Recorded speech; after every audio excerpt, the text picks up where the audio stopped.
Hi, in this video we'll be seeing about facial hemihypertrophy. So this is the fourth video in developmental disturbance of jaws. In the previous three videos we have discussed about agnathia, micrognathia, macrognathia, then Perry-Robin syndrome and then Treacher-Collins syndrome. Do check it out if needed. Now coming to facial hemihypertrophy. First, from the name we will try to understand what this is. So we'll separate the whole name into three: facial, hemi and then hypertrophy. So facial, it describes the face region. Hemi means half. Hypertrophy means increase in the size of cells. So here you need to know the difference between hypertrophy and hyperplasia. So hypertrophy is increase in the size, whereas hyperplasia is increase in number of cells. Because actually the facial hemihypertrophy represents hyperplasia. Actually there is increase in the number of cells. Okay, so it actually represents hyperplasia. It is not hypertrophy. Now we will be discussing this topic under introduction. Then we have an anatomic classification. Then cause, clinical features, oral manifestation, differential diagnosis and treatment. Now coming to introduction. What is this? It is a developmental disorder. It's not very common. It's a bit rare developmental defect. Now what you see from the name, you can understand that half of the face or half of the body you will have growth. There will be enlargement. There is increase in the cells. But this is mostly asymmetric. It will be not symmetrical between the right and left side. It will be asymmetric. Overgrowth of one or more body parts. It is not only affecting face, it can affect the limbs also. Any body parts can be affected. This facial hemihyperplasia or facial hemihypertrophy can be isolated, and this can also be associated with any syndromes.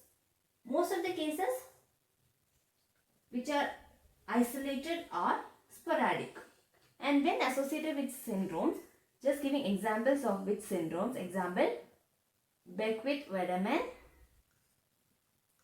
neurofibromatosis, McCune-Albright. So Beckwith-Wiedemann, neurofibromatosis and McCune-Albright are some examples of the syndromes which are associated with facial hemihyperplasia. Now we have an anatomical classification of this, and that is of three types: simple hemihyperplasia, complex hemihyperplasia, hemifacial hyperplasia. So simple is, it will only involve a single limb, like one arm or one leg can be affected. Only a single limb is affected in simple. Whereas complex, it will involve half of the body, like half of the body will be affected. At least one arm and one leg should be affected. At least one arm and one leg will be affected in complex. And in complex, it is not that, for example, this is right side and this is left side. It's not that every time the patient's right arms and right legs will be affected. Sometimes it can be right arms and left legs. So it can be either affecting the same side or opposite side. It can be ipsilateral or contralateral. It can be same or opposite side. So it will involve at least one arm and one leg. That is complex hyperplasia. Now coming to hemifacial hyperplasia. So from the name you can understand this is involving one side of the face. So these are the anatomical classification of hemihyperplasia: simple hemihyperplasia, complex hemihyperplasia and hemifacial hyperplasia. Now coming to the etiology or cause. Here the cause is mostly unknown, but it can be associated with any CNS, lymphatic, vascular or chromosomal abnormalities. But there is no detailed description of the exact cause causing hyperplasia. Next, coming to the clinical features. So, clinically there will be enlargement of one side of the body. Asymmetric enlargement is going to be present in the patient. Now if you see, it is going to affect male or females more. Females are affected more than males. That is like 63%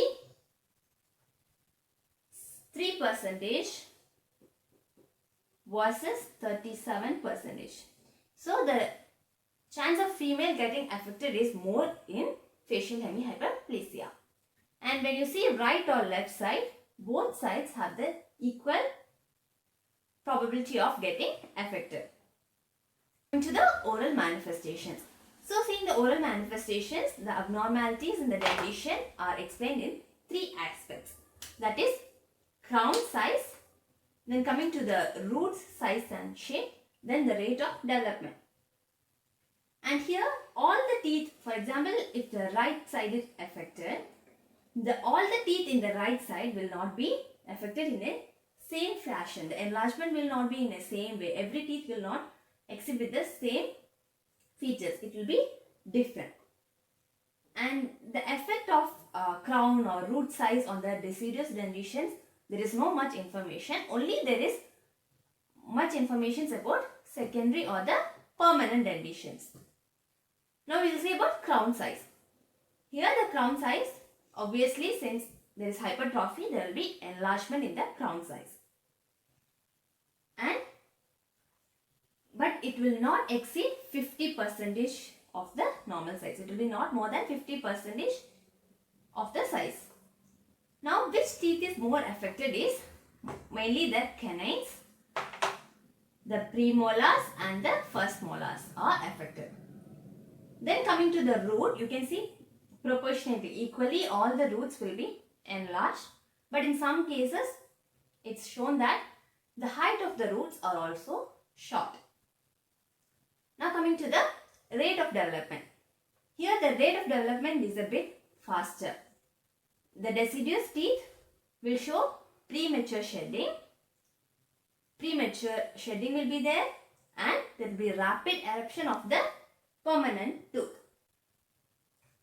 Now coming to the bone.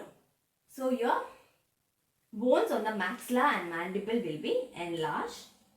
So when enlarged, they will be also be wider and more thicker. The trabecular pattern is also a bit altered in case of hypertrophy. Now coming to the tongue, in the affected side, which side is affected? You can see macroglossia. There will be unilateral macroglossia.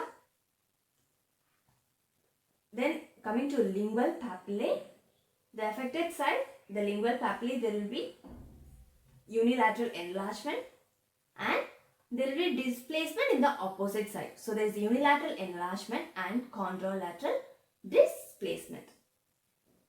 So the crown dentition has been explained based on crown size, root size and shape and rate of development. Then bone, tongue. In tongue we also have seen about lingual papilla. Then in the buccal mucosa, due to the enlargement, due to the increase in the size of the cells, you can see there is thick tissues. There will be more tissues. It will be more velvety and the tissues will be hung in soft pendulous folds. Now we have differential diagnosis which I have written here. So the differential diagnoses are mostly it will be similar to neurofibromatosis and fibrous dysplasia. But we can quickly differentiate it from facial hemihyperplasia is there is lack of effect on tooth and there is no effect on the rate of eruption. So when you see in neurofibromatosis and fibrous dysplasia, you will not have any of these dental features and also the eruption rate will not be affected. So based on this, you can differentiate this from facial hemihypertrophy.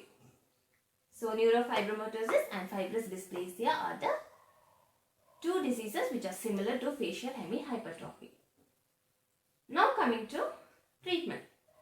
Here mainly your aesthetics is affected. So we have to go for cosmetic surgeries. A cosmetic repair should be done for the patient. And this should be only done after growth has stopped. So after cessation of the growth, after growth is stopped, the cosmetic surgeries are done and periodic ultrasounds, periodic MRIs can be done to rule out any tumors because there is hyperplasia. So to rule out any tumors, periodic examinations are done. So this is all about facial hemihypertrophy. Thank you.